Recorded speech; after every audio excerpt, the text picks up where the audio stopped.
y dos, y dos, una, y dos, una, y dos. Hello and welcome to Cortesnyc Livestream podcast. This show broadcasts out of New York City. We're your hosts, Cortesnyc, And Carla de Puerto Rico. and on the show we talk about art, creativity, city life from a Latino perspective. I am a visual artist, And I'm a singer. and this is episode 83.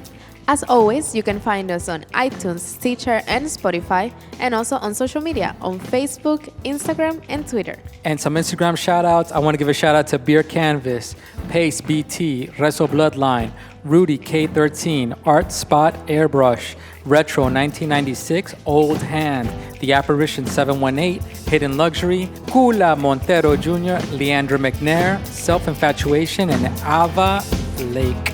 Shout out to all of you, and let's get on with the show. All right. This episode, It's brought to you by Apple. You're going to think it's brought to you by Apple because I'm going to talk glorious things about my iPad. Oh my God, he's obsessed. I'm obsessed with my new iPad, and I just have to share it with all you guys. In a way, I feel like I'm kind of late to the game. You are. No, but I'm not, because I've talked to a lot of people that are like, really? iPads are that dope? And I'm like, yeah, they're really good. So I think I'm not late to the iPad game. Maybe I'm late to iPads, but I'm right on time for For the iPad trend. for the iPad pen. For that, Oh, okay. for the pen. Yeah, so working with the... Yeah, because iPads, I mean... iPad's been around forever. Yeah. Everybody's been on iPads. But specifically, the iPad pen, I have noticed that people have not... Yeah. They're caught by surprise. They're like, oh, that's really fucking good. Like, Yeah. it works really dope. I mean, and it's different also because an iPad pen will be more for artists, people that are into design, maybe everything else, right? Yeah. I don't know why people are so taken back by the iPad pen. But yeah, I mean, because, all right, so iPad's been around for a long time. I think it's been around for easily 10 years? 10 years? 8 years? 10 or more? 10, yeah, right? iPad's been around for a long time. To me, it was always a toy. Anytime I heard about the iPad, I was like, well, it's not a laptop, Yeah. and it's not a desktop computer. So what is it? Right? So Right. it always felt like a toy. It felt like a big phone, like a giant phone. Then I saw a few years back, people were drawing on the iPad and they were showing what they can do on the iPad. And I was like, oh, that's kind of cool. That's interesting. But it still felt a little bit like a toy because I didn't understand how you could take that artwork and transport it into a regular workflow of a graphic designer. But then recently with my son, Mr. Ark, showing me his iPad and showing me the programs that he uses, I started getting more into it, and I started realizing like, wow, this program, you can import the files as PSDs, or if you're working in another program, you can import it as a PDF, and these files are workable in a regular desktop computer, and that made it a game changer. The pen for the iPad, I've been using Wacom tablets on the regular computer for a long time. And I've always felt like that's a big deal. Like the fact that you can use a pen on a computer has always been a big deal. Never perfect. It was never a perfect science. Anytime they use the pen, a Wacom tablet on a computer, there's always a slight difference that makes you feel like you're not using a regular pen. But on the iPad, the Apple pen, I have to say, is really good. It's very close to a real pen. The pressure sensitivity, the motion, the speed, the velocity treatment of the pen, it all works really well. And it makes you feel like it's worth taking your time to draw on this iPad. Yeah, I've seen what you've done, and it looks amazing. And even when with Mr. Ark, when he was showing us what he have done there, it looked Yeah. perfect. It looked just as good as a sketchbook. Yeah. So All right, so there goes that's my big premise of this episode is the iPad. Is it the new BlackBook? Is it? I would say yes. It's the new BlackBook. It's got everything that you could possibly want in a BlackBook. It's got the sketching ability, color, cut and copy paste. You can import photos, so you can work from reference directly. You could export it in different formats, so you could share it in different ways. You can airdrop it to your phone or to other people's phones, in an instant without the need of Wi-Fi. Like, there's so many things that make it so much more accessible as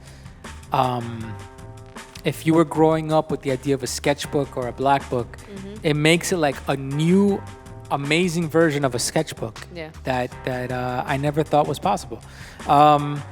So I think I'm going to highlight a few of the ways that I use it so far, and I've only had it for maybe 2 months maximum, maybe 3 months.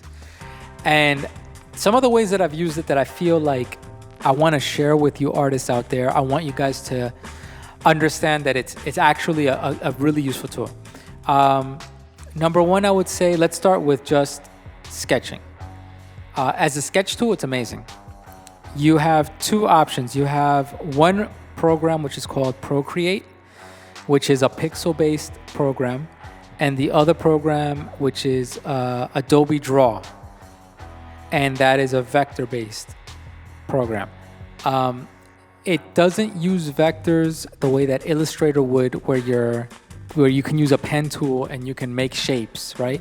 Here you're using vector shapes, but you're still drawing like you would with a pen, right? But it's creating vector shapes. So the shapes are clean and you can make them bigger or smaller without losing resolution. On the Adobe Create program, that's more like Photoshop, where it's pixel-based. And if you enlarge or reduce the size of the image, you're gonna lose resolution. But having these two options is really good because you have the opportunity to play around with the texture and the feel of your sketches. Let's just leave it at the sketch base. If you wanted this iPad, and they have the big iPad, which is the 8.5 by 11, and they have the iPad mini, which is the one I got, which is a little smaller. It's kind of like a small BlackBook size.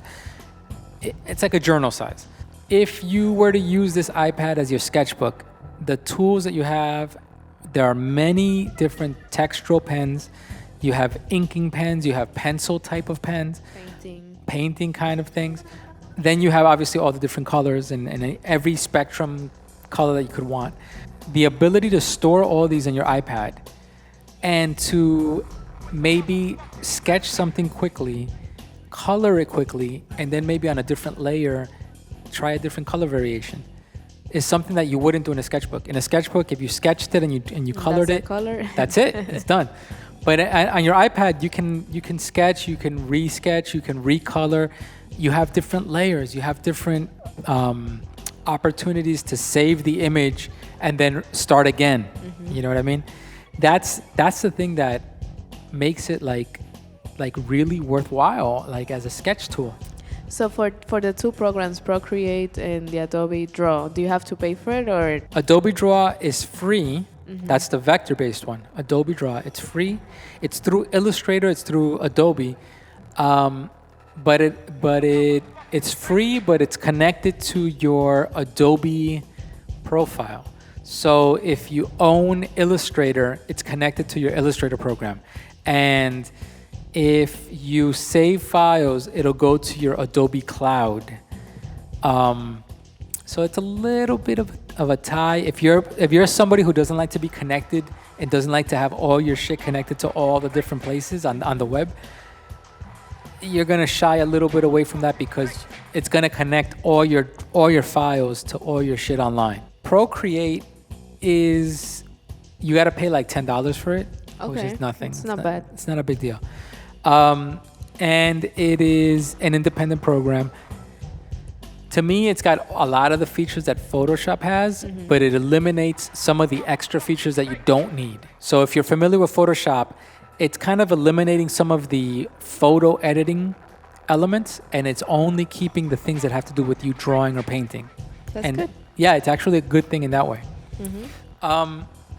Adobe Draw can link with your Adobe software that's on your computer, but it has to be under the same Adobe profile. So if you bought your software or you're leasing your software under a certain Adobe email, then it's going to look for that same email. And if you didn't link them up, then it won't link. So for example, if in my case, I'm using Adobe Draw on my iPad in my personal account, but on my computer at work, it's a office account, it won't link up.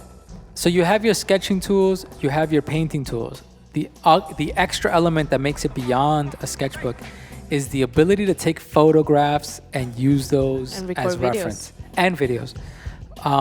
But to use those as reference, that's a huge fucking deal if you are used to carrying a sketchbook and you're used to just maybe you take a photo with your iPhone and you use that reference later on. You import it into your computer and then you print it out or something, whatever.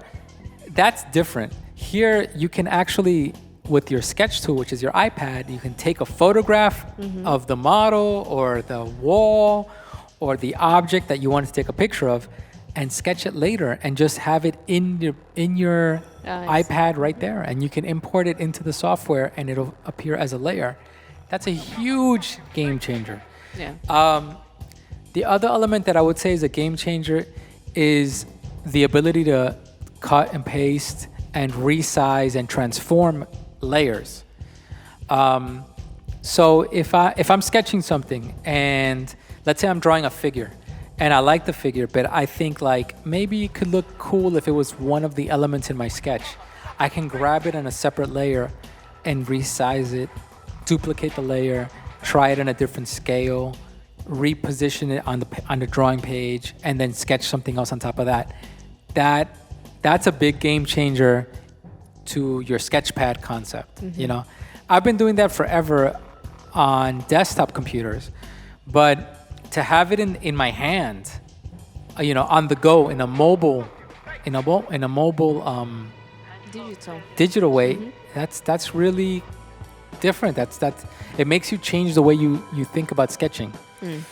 I also used it when we were planning out these previous walls. I took pictures of the walls and then I brought it into the programs and I resized them and I made a little mock-up of what the mural was going to look like before we painted.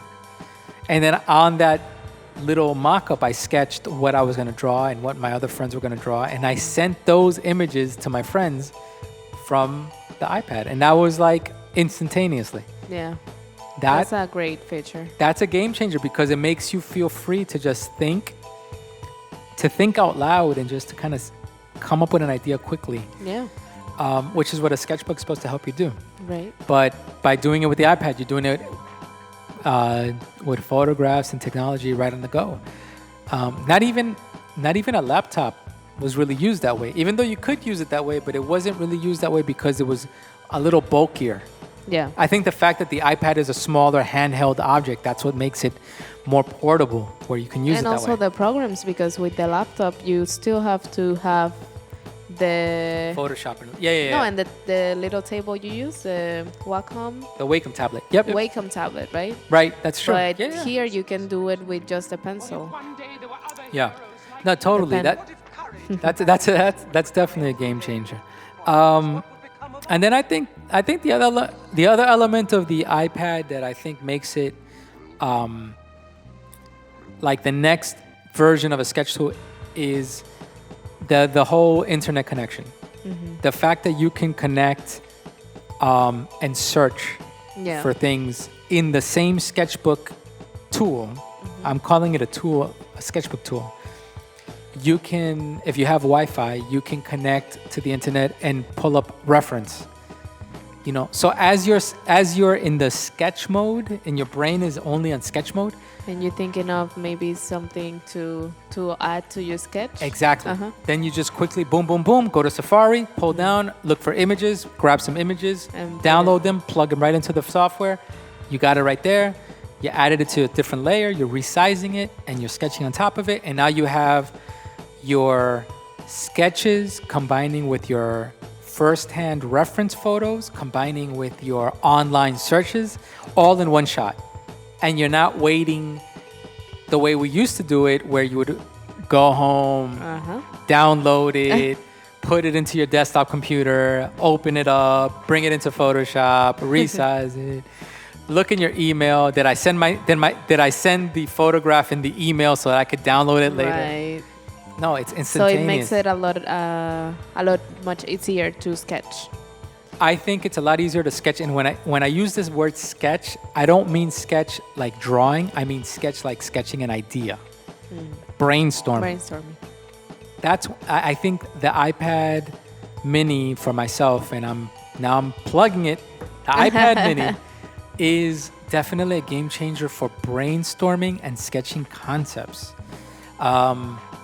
I never felt so free to think of ideas and make it happen. It just feels very instantaneous. Right. And we're living in those times now where if you have an idea and you want to make it become a reality, you want the tools to work for you instantaneously. You don't want to wait. Exactly. And the iPad, for a very little investment, is an amazing tool. I have to recommend it. So that's why this episode is dedicated to the iPad. To all my artists out there. The iPad, man, get it. You have to get it. I didn't invest in the most expensive one. Right now there's an iPad, I think it's Pro, which is like the biggest one. It's the most expensive one. It's almost like a laptop. And I think that's where they lose me. Yeah, because why would you want an iPad If it's that gonna is almost the size of a a laptop. desktop? Yeah. If it's as heavy, as hot, because they get hot, Exactly. and as bulky and all that as a laptop, why would you want that? Like, I think the sweet spot that the iPad Mini hit is that it is hand sized. You can put it in your hand and sketch in your hand while you're putting your ideas together. It looks like a reading tablet, like those tablets Exactly. that are just for books. Yes. It's the same size as those reading tablets, those book reading tablets. It's bigger than an And iPhone. it's super cute. It's smaller than a laptop. It's lighter than a laptop, and it has the power of a laptop. I mean, on here, it's got GarageBand is on here. Yeah. It's got iTunes. It's got all the different software. Everything that an iPhone has. Right. Yeah, on a tablet. On a tablet.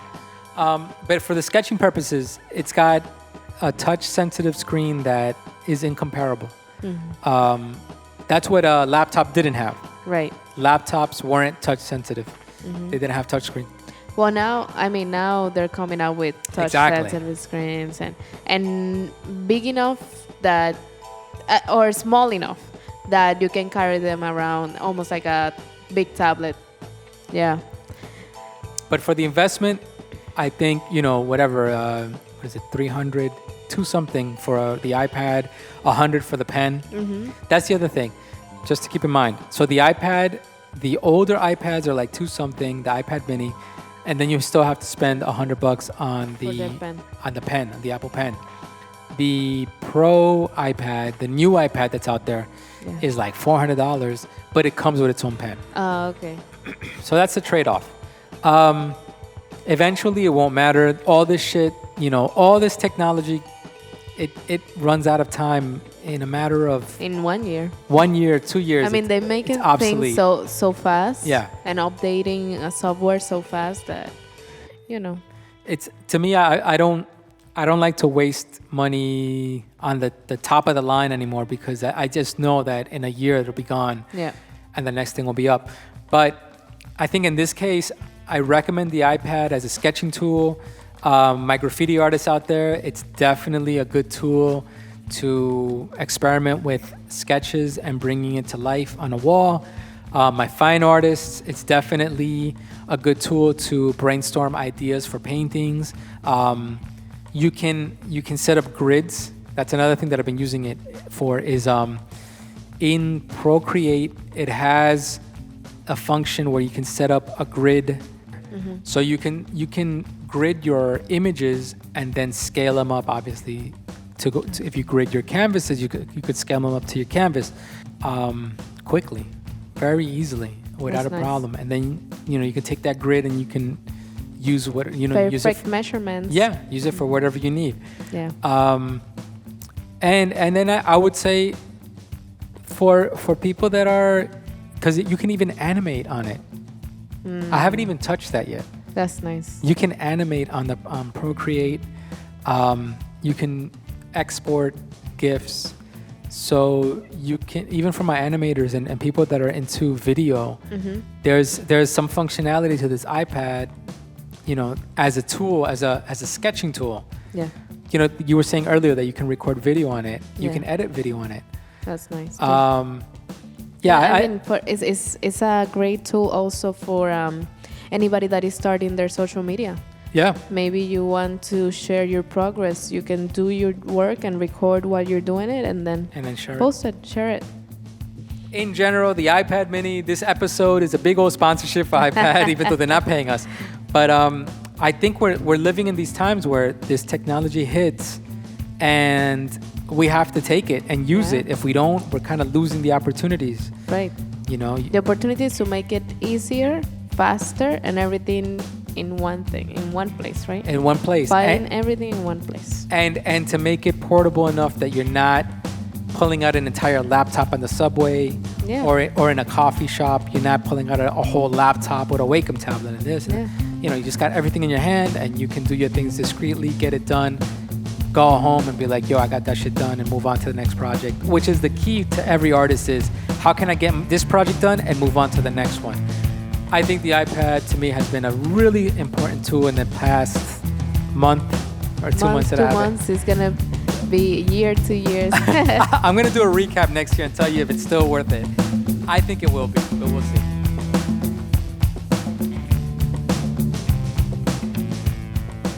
Está haciendo todo igual, no tiene ningún color el paso que hace. Separa menos tiempo. 1, 2, 3, 4, 5, 6, 7, 8, 9 y 10. 1, 2, 1, 2. Oh, Carlita, Culture Talk. What do you have for us on Culture Talk? On Culture Talk.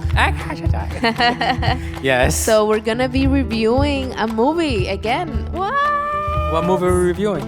We're reviewing Dora and the Lost City of Gold. The Dora movie. Dora. Yeah, we're gonna review the Dora movie because we watched it the other day and I was like, it looks kind of interesting. Maybe this is something that we should talk about. So yeah, the Dora movie. I never thought that I would actually be... That I would actually like it. Yeah, I never thought I was going to be interested in the Dora movie. Yeah, I thought it was going to be super corny. I have to admit, I was actually curious. I wanted to see it. Oh, yeah? Yeah, I when I first heard of it, I was like, this is stupid. And then I was not really curious, but... And then I saw the trailer and I was like, I'm curious now. I'm curious. Uh-huh. And spoilers, my review is, it was entertaining. It was pretty good, yeah. So I'm going to give you the little summary from the IMDb. What? You're doing it? You're stealing my show. You're stealing my show. Oh, come on. So it says here, Dora, a teenage explorer, leads her friends on an adventure to save her parents and solve the mystery behind a lost city of gold. That's all it says. Okay. As part of the cast, we have... 1 second. Have my notes.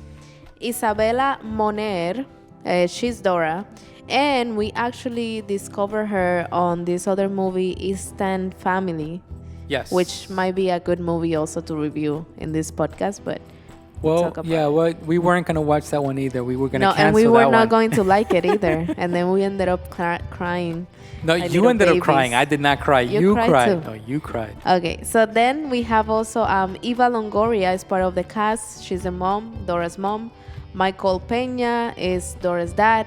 Eugenio Derbez is the bad guy. Sorry, spoilers. Swipe. That was a spoiler. Yeah. Swipe the Fox is Benicio del Toro. What? And Boots was Danny Trejo. So that's part of the cast, but as part of the main cast, it will be Dora, which is Isabella, and then 3 other friends. Diego, which is her cousin, and then 2 other friends that she meets when she goes to high school. But no, yeah, Dora's movie. So it gives us like a recap of how was life in the countryside, or not in the countryside, in the jungle. For Dora, her parents, and her cousin Diego. So Dora, wait, before we go into the movie, Okay. Dora is a cartoon. Yeah, Dora It's a was kid's originally a kid's cartoon. And it's about a character who is a Spanish character. She's bilingual. She's bilingual. And she will always say, hello, hola. Like she will always speak in English and Spanish. Right. Translating words. Translating words through the episode. So, for example, if she will find a tree, she'll say, oh, look how beautiful that tree. And then she'll say in Spanish, oh, mira, qué bonito está ese árbol. So throughout the show, every episode was like that. But the episode also featured her having adventures through the jungle. And that's why she has her best friend, Boots, which is the little monkey.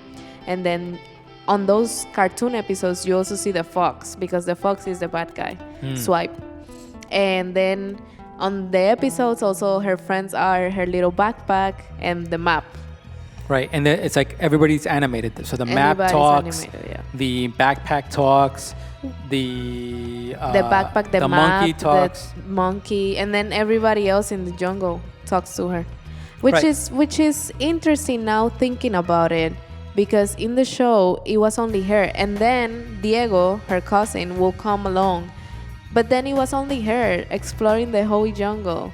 So if you think about it, like, pobrecita, her friends were like animated from her imagination. Right. Imaginary friends. Yeah.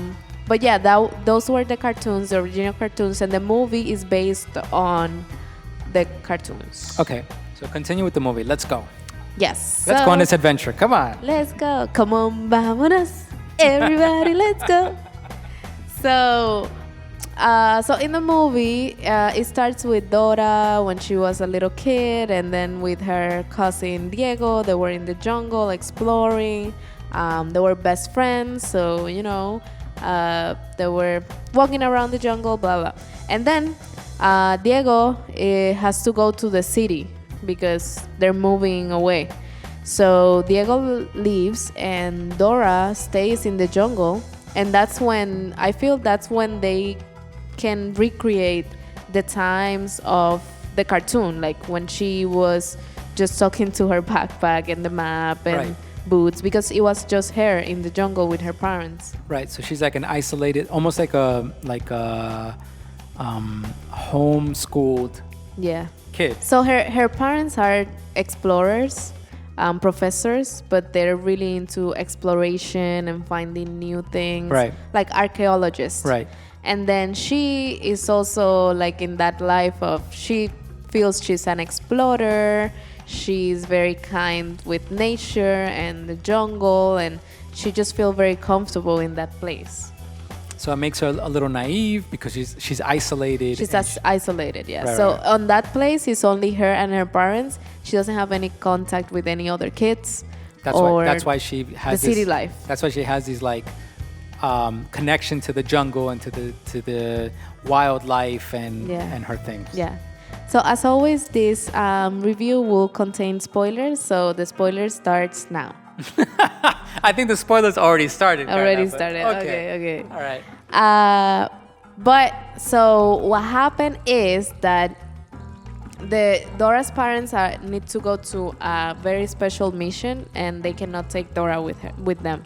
So they send Dora to the city to go to her cousin, to live with them and back in Los Angeles. Yeah. Which now I would say starts the cliche of the movie. So this is my problem with the movie. The movie is derived from a kid's cartoon, which was a problem already. But they overcame it by making it like she was an adventurer. So that got me curious. I was like, oh, they're going to update it where this Dora the Explorer character becomes almost like an Indiana Jones character. Right. Or a Tomb Raider character where she's exploring and she's on adventures. So when I started watching it, I was like, oh, that's interesting. So how are they going to make her go from a little girl in the jungle to becoming this explorer? They almost got there, and then they started this concept of well, now she's got to leave the jungle and go to the the city city. and become the cliche fish out of water situation. Country girl. Country in girl the come to the big city. Doesn't know how to act. It's been done a million times, Yeah. from Crocodile Dundee to an alien that comes from outer space and Yeah. lands in the city. And Like now, the main point of that is you necessarily don't need to know everything that of the city life. It's important for you to know the simple things that maybe will show you when you live in the jungle to translate and take it to the city. Sometimes simple things that you should know as human nature, you don't know when you're so used to living in the city. Like, Right. That's mainly the main. and so they spend a big portion in the first half of the movie Yeah. dealing with her adjusting to now Dora the Explorer in quote unquote the real world, Los High Angeles school. high school, and how Diego, her cousin, grew up now in Los Angeles. So now he's Yeah. part of Los Angeles, and he's like pushing her away. He doesn't want to be part of He that. forgot about the jungle. Yeah, he doesn't. He's embarrassed by her. And she's trying to fit in, but she's like partially Dora from the cartoon world and partially Dora the immigrant. Exactly. It's like half and half. It's like a little bit of the cartoonness because she's so naive and so ridiculously like her backpack is full of safari stuff Yeah, and exactly, equipment and exactly. things. You know, it's like some of it is cartoony, and then some of it is like stuff that's relatable as an immigrant. Like you're like, wow, that's how immigrants feel. Yeah, that's the immigrant experience because Yeah. you come from a different place where people aren't like that, and then you come to the big city and everybody acts like you're from another planet Exactly. just because you're polite. Or Exactly. just because you're family oriented, or just because you don't You're have a positive pretense. or Yeah, whatever. Yeah. Like And- you don't judge before knowing other people or anything. exactly. But in the big city, like everybody's very cliquish. Everything is a competition. Exactly. And that, so that's interesting. Yeah. And I was like, wow, that's kind of a cool twist. I didn't imagine this for a Dora movie. This is a cool take on the Dora story. Yeah. But then quickly, But then on two, very quickly, it changes from that to they go to a museum, and then Dora. They had to figure out some puzzle or something that their professor gave them, and Dora is looking for the most old the most ancient artifact yeah, in the museum. the museum. And she ends up falling into the hands of people, these raiders of like ancient artifacts, these like thieves that they have been chasing after her parents and now are chasing after her. Exactly. And now they want to take her back and kidnap her back and take her back to the jungle. Exactly. So that she can show them how to get to this lost treasure of the whatever.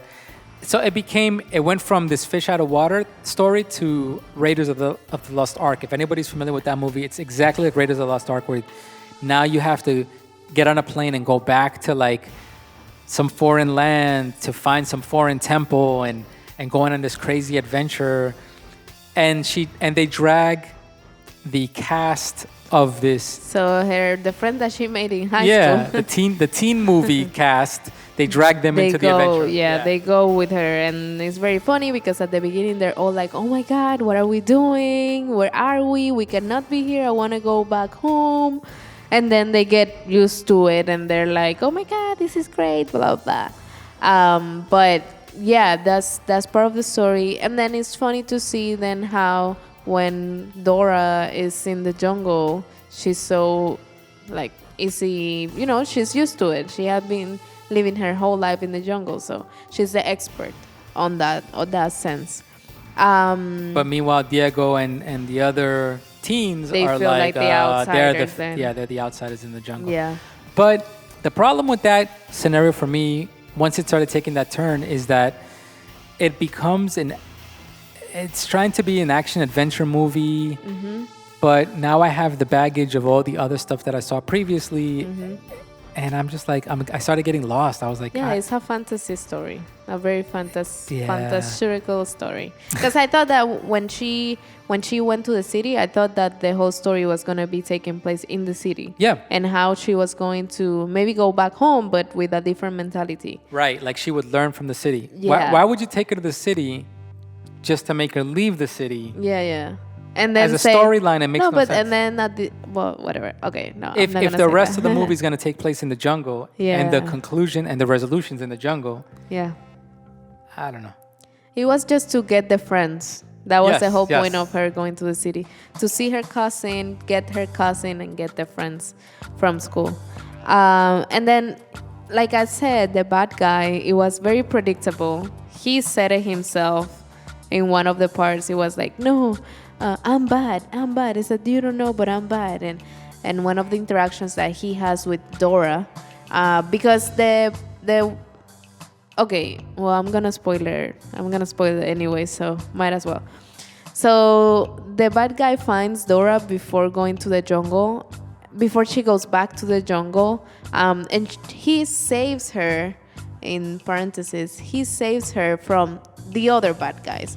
And she trusted him because she thought that he knew her parents and that he was going to take her to them. But at the end, it ended up he was the bad guy. Which has been done in a million movies. Exactly. It's been a million movies where it's a bunch of bad guys, and then one of the bad guys is like, "Hey, I'll pretend to be a good guy, and then she'll help me." Yeah. It's been done a million times. Yeah. So through the whole adventure, until they find the city of gold, the bad guy is with the kids, and he's learning also a lot from Dora and everything that they're doing and all the adventure that's happening right there. And then the whole time in the jungle is one thing after the other. Like, there's no rest.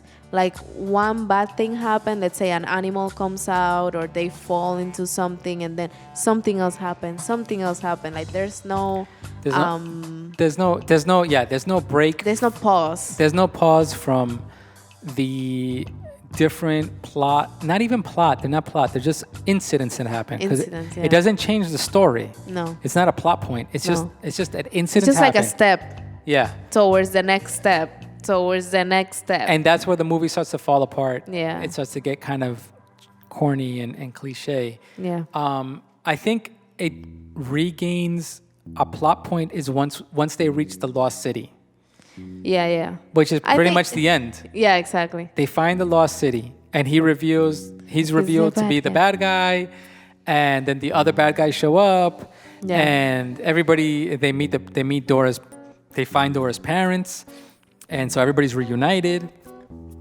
And then that's when they continue even more the adventure. The adventure all together, good guys and bad guys. Exactly. To find the lost city. To enter the lost city. Right. Yeah. And then it's just like every Indiana Jones or Tomb Raider movie where you have to figure out the puzzle, the jungle, quote unquote, the jungle. They even make fun of it in the movie. They're like, a jungle puzzle, that always happens.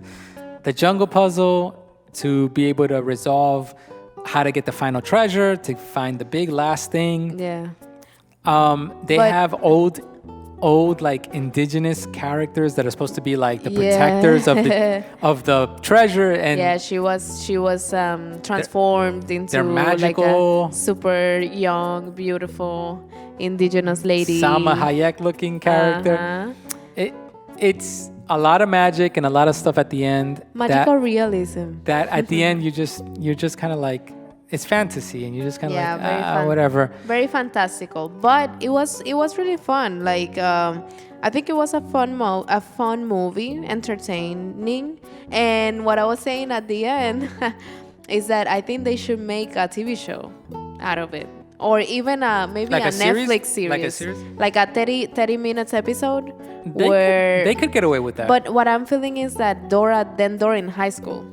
Like maybe solving things in city life style, but with her techniques from the jungle. I don't know. Something like that. See, that's the thing. If they would have made it Dora the Explorer with all her knowledge from the jungle, Yeah. but now in the city and apply it to the city, then you have an interesting storyline. You have an interesting writing element.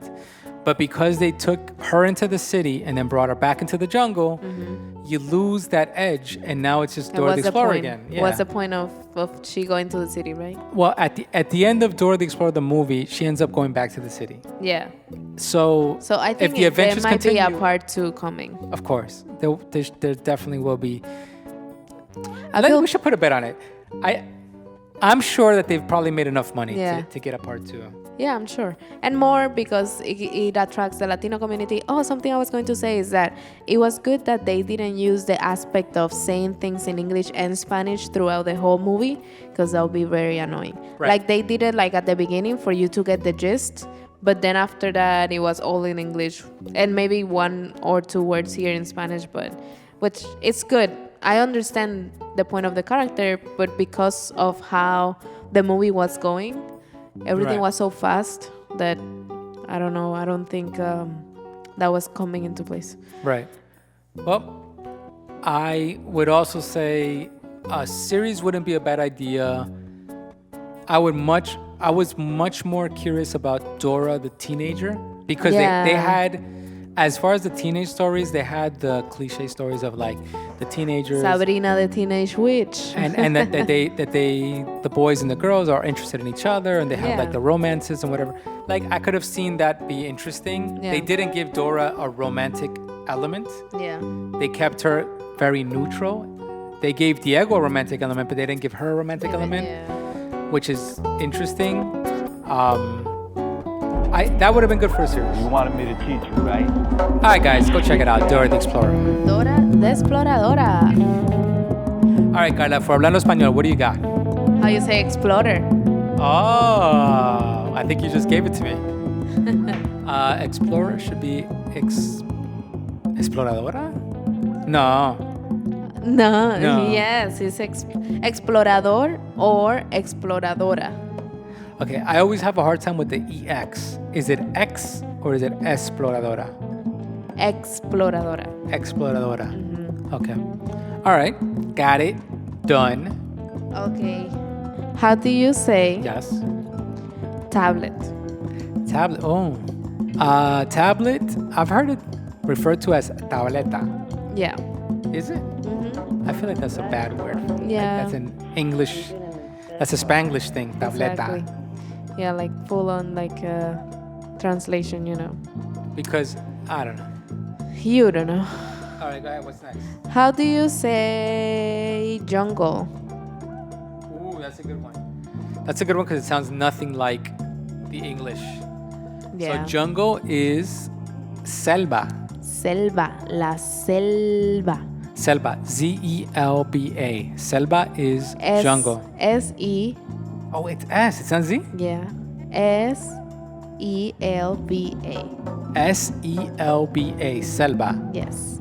Damn, man. S-E-L-V-A. What? S-E-L-V-A. Selva. Yes. But then don't say selva. I said selva. Selva. Exactly. Yeah, okay. I'll rewind this. Don't make me rewind this on you. Don't make me remind this either. All right, so selva. Selva Yes. is jungle. What's Yes. next? How do you say monkey? Carla. C-A-R-L-A. Now, monkey You're is... so funny. I Yeah, know, I didn't even laugh. That landed flat, right? Yeah, exactly. Monkey is... Bueno, I think we said this one before. Miko or Mika? But I think you have a different word for it. Mono or mona. Exactly. Look it up. You can look it up right now and you'll see that it's mono or mona.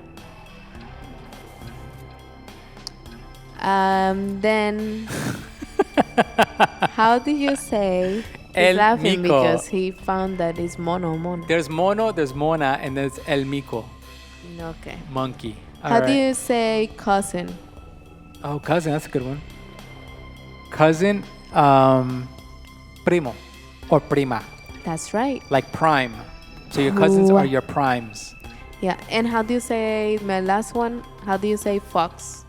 Oh, shit. Fox is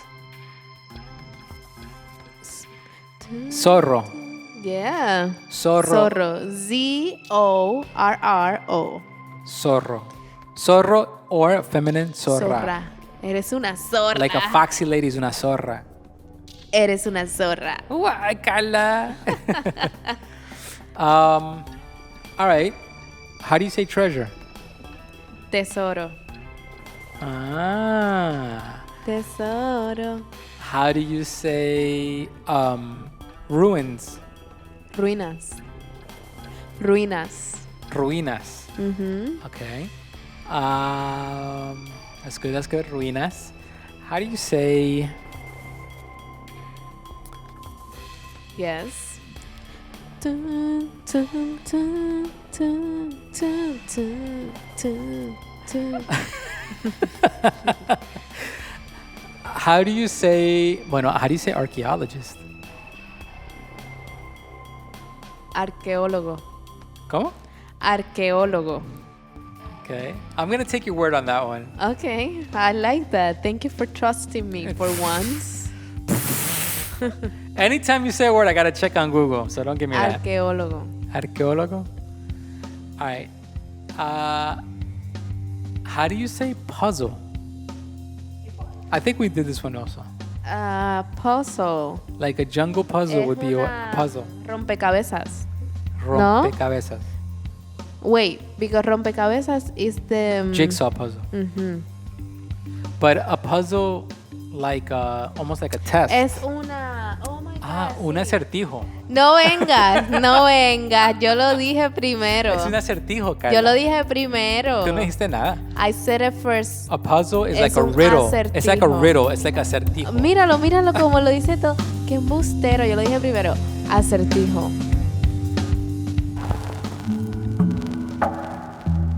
All right, Carla. It's such a... Sí, eres un tramposo. Y voy a escribir esa palabra para la próxima. Tramposo? ¿Cómo se dice tramposo en inglés? A ver si lo Tramposo saben. is a cheater. Ah, All right. Well, another episode in the bag. yeah. Thank you, Carla, so much for Yeah. all your Spanish words and all your wisdom. Thank you so much, everyone. I'll see you next week. Yeah. Catch us next time. We'll be talking some more stuff. Yeah, more fun stuff.